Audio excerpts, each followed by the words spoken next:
সবাইকে good morning. কেমন আছেন সবাই? এই তো আমরা রেডি হয়ে গেছি। হোটেল থেকে এখন ঠাকুর বাড়ি যাব। আজকেরও কনফারেন্স আছে 7:30টায়, এখন 6:45 বাজে।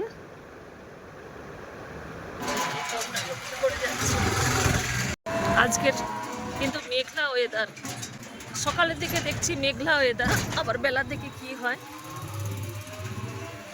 আমরা চলে এসেছি ঠাকুর বাড়িতে, আর 3 মিনিট বাকি আছে কনফারেন্স শুরু হতে।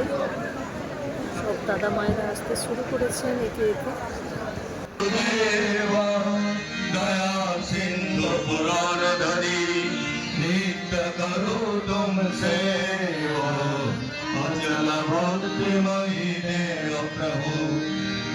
কিছুক্ষণ চিন্তা করে বললেন, বড়রা যখন বলছেন তুমি চলে যাও।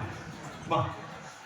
পরের দিন আমি ভোর 3টা কততে রামপুরহাটের বাসে বসতে পারছি না, কারণ পাটা ব্যান্ড করতে পারে, ভীষণ কষ্ট।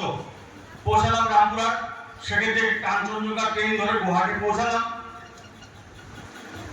দীক্ষার কাজ চলছে, যত দীক্ষার কাজ এগিয়ে গেল পায়ের ব্যথা কমছে আস্তে আস্তে। ঠাকুরদের 500 দীক্ষা পূর্ণ হলো। দেহঘর ফিরে যখন নাগপুরে প্রণাম করতে আমাকে পুজো দাদা বললেন যে কিরে তোর পায়ের ব্যথা কেমন আছে? আমি ভুলে গেছিলাম আমার পায়ের ব্যথাটা, তখন মনে পড়লো আগে আর ব্যথা নেই। এই যে তিনি বললেন, আমার কথাটা হচ্ছে তিনি কেন বলেন আমরা জানি না, অত পোশাক দরকারও নেই। তিনি বলেছেন কমিটি করতে কমিটি করবো, তিনি বলছেন ডিপির কাজ করতে ডিপির কাজ করতে, তিনি যা বলেন। আমাদের আসলে একটা কথা বারবার বলছেন যে যেদিন আমি চোখ বন্ধ করব আমার বাড়িতে ঠাকুর থাকবেন তো, যেদিন আমি চোখ বন্ধ করবো আমার পরিবেশে ঠাকুরের কাজ চলবে তো।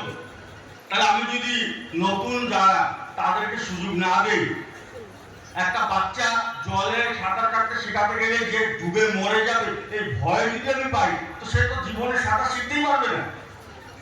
তাহলে তাকে সে সাহস দেবো তুমি জলে নামো, ডুবলে আমি আছি, ডুবলে আমি তোমাকে রক্ষা করবো, এটা কেন বলতে পারছি না?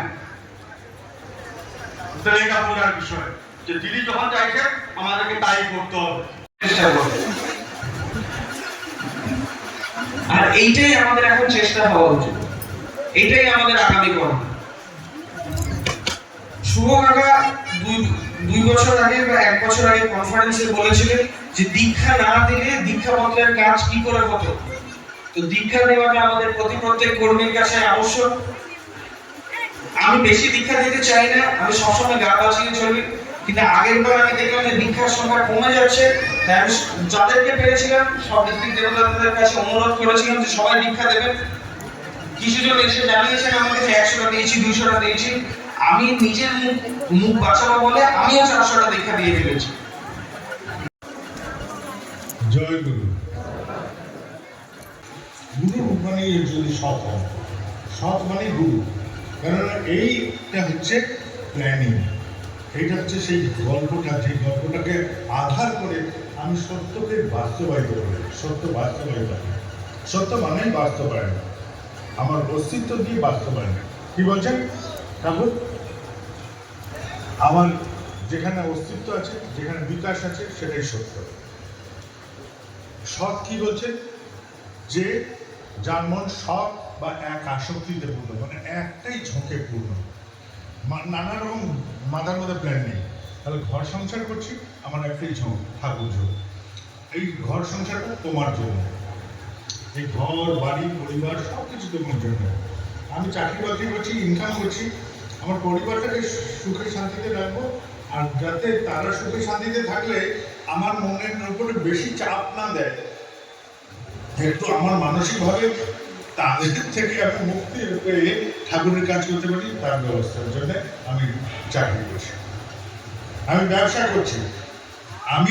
করছি। আমার পরিবার পরিজনকে ভালো করে খাওয়া দাওয়া করাবো, ধরাবো, তাহলে ওরা আমার উপরে বেশি চাপ দেবে না, আমি ওই ফ্রি টাইমটা ঠাকুরের কাছে ব্যবহার করতে পারবো। তার ঠাকুর যদি না থাকে, এই ঠাকুর বা সৎ যদি না থাকে, আর ওইটার কারণেই যদি সবগুলো না ঘটে, তাহলে আমার মানসিকভাবে অসৎ হয়ে আসে।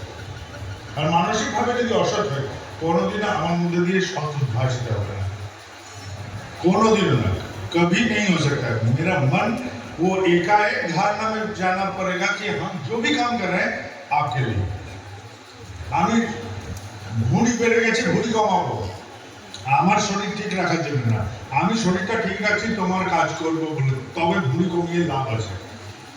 আমি চাই আমার আয়ু বাড়ুক, আমি বেঁচে থাকার জন্য আয়ু চাচ্ছি না, আমি বেঁচে থাকতে চাই তোমার কাজ করবো বলে। আমি ইনকাম করছি পারিবারিক জীবনটাকে সুখে শান্তিতে রাখতে পারি, যাতে ওই মুহূর্তটাকে আমি আমার মতন করে তোমার কাছে ব্যবহার করতে পারি। নচেত আমার আশা আকাঙ্ক্ষা বহু কিছু কল্পনা দিয়ে আমি পারিবারিক জীবনে ঢুকেছি। আমার কাম ছিল, লালসা ছিল, আমার নিজের সংসার হোক, এই সমস্ত লালসা আছে।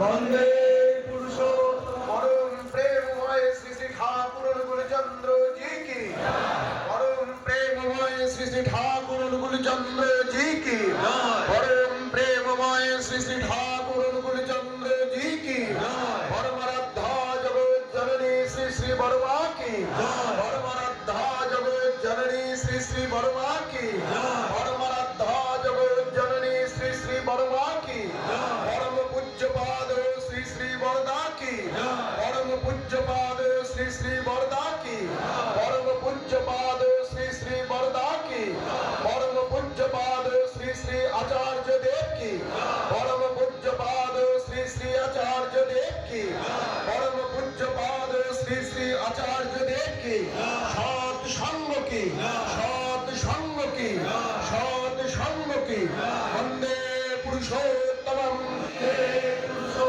বন্দে আর্য পিতৃম, বন্দে মাতৃবরদম, বন্দে হং দৃষ্টি দেবতাম, বন্দে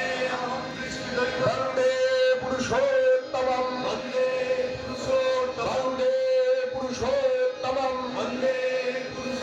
পরম প্রেমময় শ্রী শ্রী ঠাকুর অনুকূলচন্দ্র জি কি।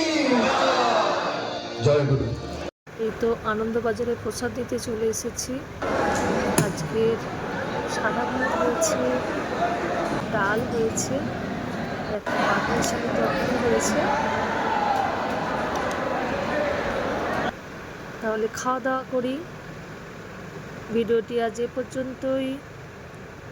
আবার পরের ভিডিওতে দেখা হবে আগামীকাল। সবাই খুব ভালো থাকবেন, সুস্থ থাকবেন। সবাই লাইক, শেয়ার, কমেন্ট আর সাবস্ক্রাইব করে আমার পাশে থাকবেন। সবাই খুব ভালো থাকবেন।